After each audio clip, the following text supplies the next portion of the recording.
For dual monitor users, go to Options, then to the Interface tab. Under General, click Confine Mouse to Window. There's less chance of losing your mouse. Stay in the Interface tab, scroll down to Gameplay, then enable Show Mini Life above you, and make sure Show Mini Life above NPCs is at least enemy only. Inside the Interface tab, scroll down to the Cursor section. Here you can change the size of your cursor and the colour, which is useful if you keep losing your cursor. At the very bottom of the interface section, you can adjust the chat box size, text size, and channels used. You can also change the tabs via the chat window itself. Press enter, and now you can select which tabs you want to open, or click the X button at the top right to hide the chat box completely. You can also press the little chat bubble just above your health bar to reopen it.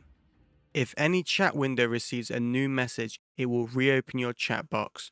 So if you want to keep it hidden, make sure you have all your chat tabs set to inactive.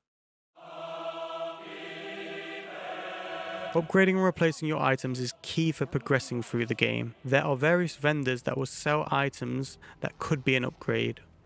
While on your travels, you will come across various types of gear. You should try crafting most normal items for the gear type you're looking for.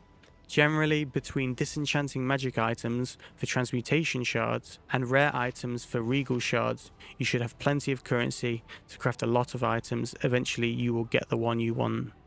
Use an Orb of Transmutation that turns a normal item into a magic item with one modifier.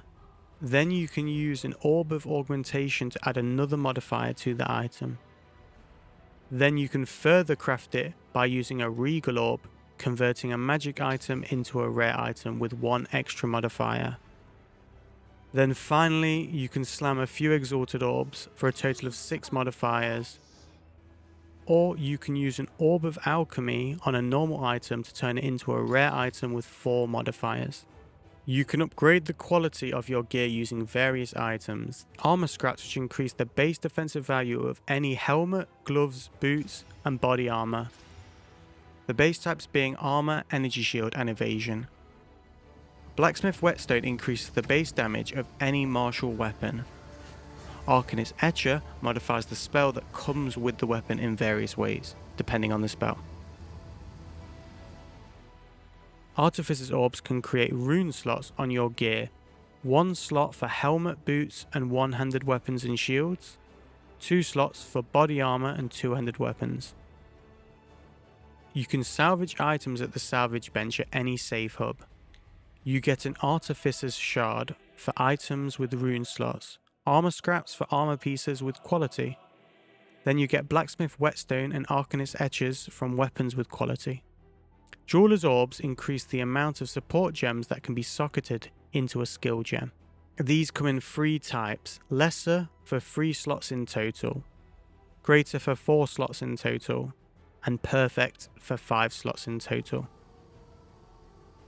Vaal Orbs can have various effects, some positive, some negative, but these outcomes corrupt the item, which means no further modifications can be made.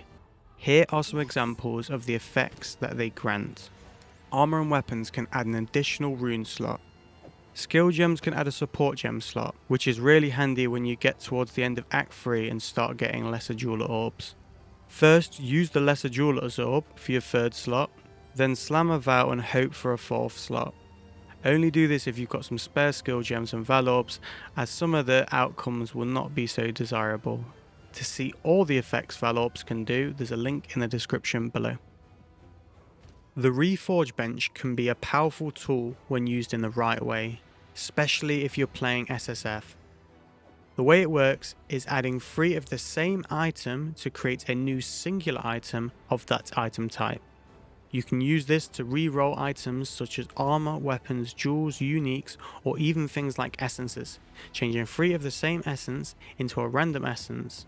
This could even be a great essence, though the odds are extremely low. When you begin mapping, Use the Reforging Bench to upgrade your maps. If you have 3 maps of the same tier, you can create a new single map 1 tier higher.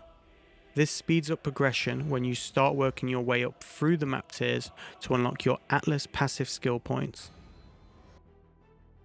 Your golden stash tabs are shared across all characters in the same type. For example, all your characters in Standard share 1 stash, while all your characters in Hardcore share another. In every safe hub there is an NPC which sells randomized items of every type, but for a steep price. You can also trade currency between other players by clicking on the currency exchange option. You can buy items from other players by using the trade tab in the chat window, or by going to the Path of Exile 2's website and going to the trade tab there. Here you can filter and look for all sorts of types of items. I'll have a link in the description below.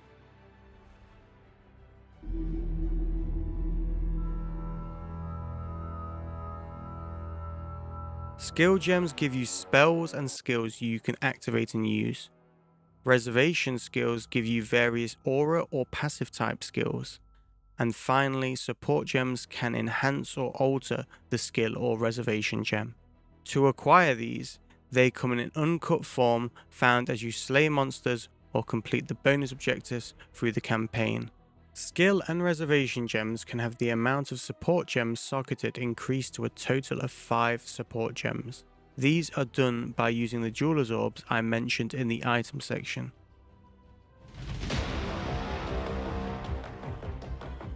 The passive tree looks daunting, but it's not that bad. There are small nodes, notable nodes and keystones.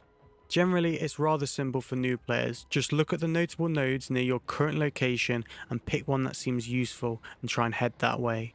Try balancing between defensive nodes and nodes that will increase your damage. If things are taking too long to kill, generally you want to invest the next 5 to 10 points in increasing your damage, or if you're feeling too squishy, you want to do the same thing with some kind of defensive capabilities. As you work through the campaign and kill the hidden bosses and such, you will start getting weapon specialization points for the passive tree. Simply select weapon 1 or 2 at the top right of your passive tree and select the nodes you wish for either weapon. After defeating Lachlan of the Endless Lament in the Cemetery of the Eternals, you will unlock the Hooded one. Here you can pay gold to respec points on your passive tree.